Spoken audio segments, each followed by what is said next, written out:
Hello, Joe Juniper here with Vermilion Valley Vineyards. We're going to learn how to prune a vine today. I did a video last week of us over in our 1 acre block of Riesling over there, and there were a number of questions that came up of what exactly we are doing. So here we are. This is about a ½ acre block of Pinot Noir. These vines are roughly 8 years old. What is really needed for a pruning session is a good pair of hand loppers. A nice pair is invaluable. Over 6,000 vines, you don't want to get your hands all bruised up and fatigued. The second thing here, this is a tie tape gun. It really helps to speed up the process of tying down the vines. Again, over 6,000 vines, you want to keep moving. So the third thing you need is really just an idea, a concept of what you're looking at, how a vine grows, the anatomy of a vine, and really just what it is, what you want in the end product. So this is like I said, roughly an 8-year-old Pinot Noir vine, and what we're looking at today is a product of a number of years of really cold winters.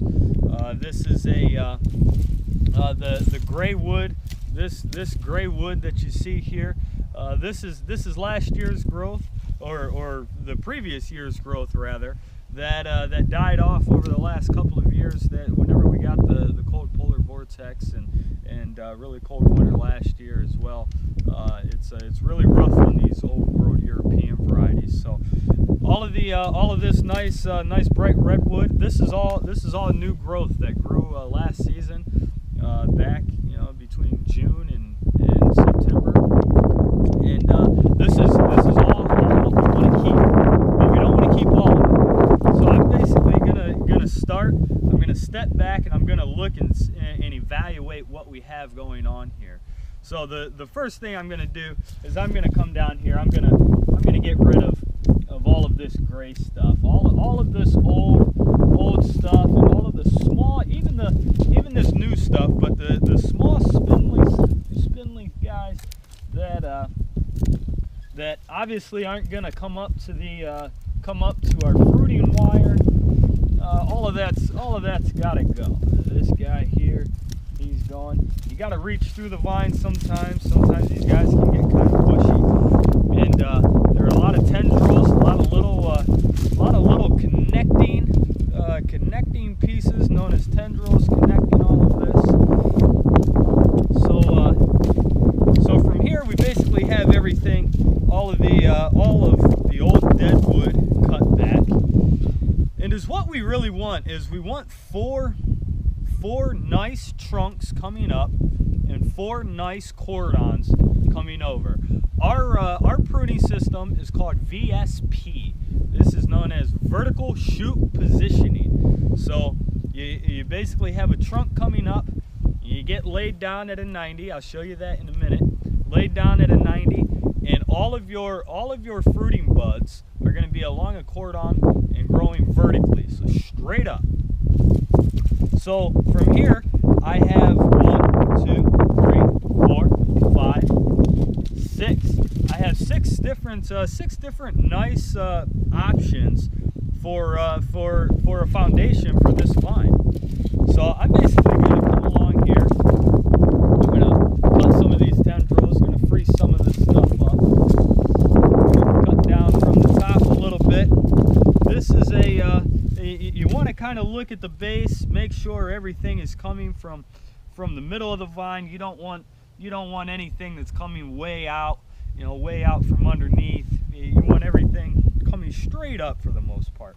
If you have to use something that's not right in the middle of the vine, that's fine, but you got to make sure that you get it coming straight up right. So this is a really nice option right here. We'll take him, we'll set him over there. This guy over here, don't know if you can see this guy, he's kind of in the back of all of this cluster. He's a really nice option as well. So there we have 2.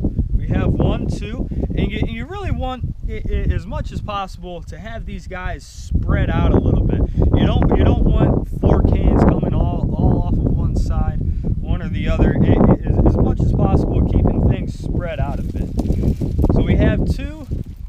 looks like a really nice guy right here, so we'll keep him. This will be our third. So as what I'm doing is I'm coming through and I'm topping roughly where this top wire is. So we'll then take him and we'll lay him down, and he's going to be about 18 inches to 2 feet long, all said and done. And I'll show you that in a minute. So then the next cut here, we'll take this guy here and we'll save him. So cut all these back, and so we have two big trunks here that are going to be cut out. So if you look at these guys, you say, why did you cut out the two biggest trunks? This is what I'm saving. This is what I'm cutting out. This is known as a bull cane. This is, although it looks very big, looks very robust and healthy, it's very susceptible to winter injury. It doesn't harden up quite as much as a smaller guy would. And these buds have proven to be not nearly as fruitful as these smaller guys. So all of these big guys, what we know as bull wood or bull canes, all of these guys got to get cut out. They, if it's all you have, if a vine is only producing bull wood at that point, or you only have one cane coming up from the bottom, well, you got to work with what you have. But if you have a number of options, get rid of it. So there you have it. I'm going to. This is a cane off of a vine over here. I'll tie him back over here real quick, just to show you what we have going on here. And so from here, we have our 4 canes, and this is beautiful. This is exactly what you want. At this point, you can take your loppers, you can set them aside, and from here, you start your wrapping. You take it, wrap it once, wrap it twice, wrap it 10 times, however many times it requires. Throw a couple ties on that guy. Make sure he's nice and tied down. Once in a while, you'll split a cane as these guys are getting bent at a 90-degree angle. Once in a while, you'll split one, and that's okay. Sometimes you need to cut it out because it's no longer going to be viable. You have to cut it out, and then you would end up with only 3 canes, 3 trunks for that vine, which is all right, but you really want 4. So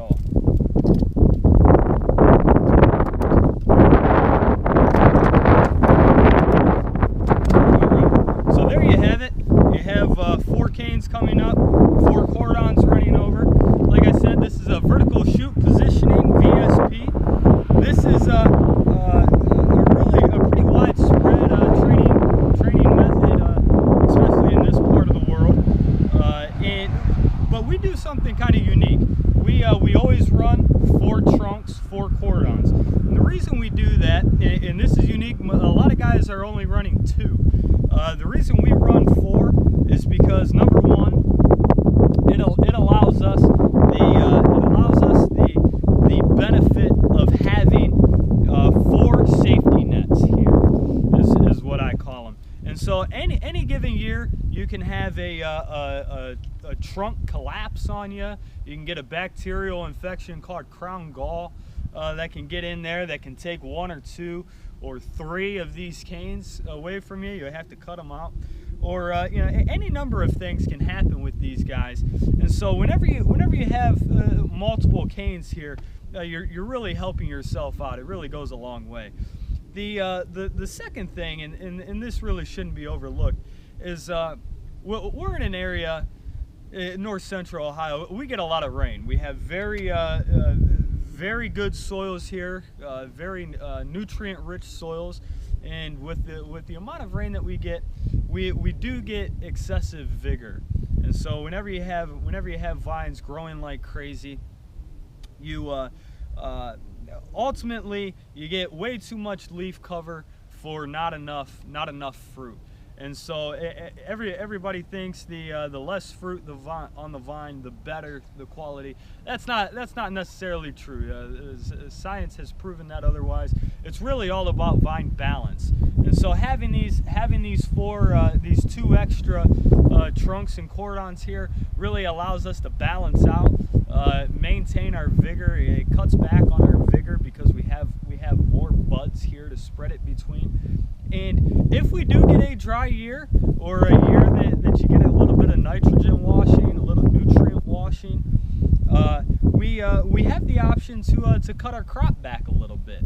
And so we can maintain a perfect vine with perfect vigor through crop manipulation. But ultimately, from the start, we swing for the fence, and we always start with full. So again, that's just a little bit about what we do. Vermilion Valley Vineyards, Joe Juniper. This is what we do. Do this, one down, 5,999 more to go.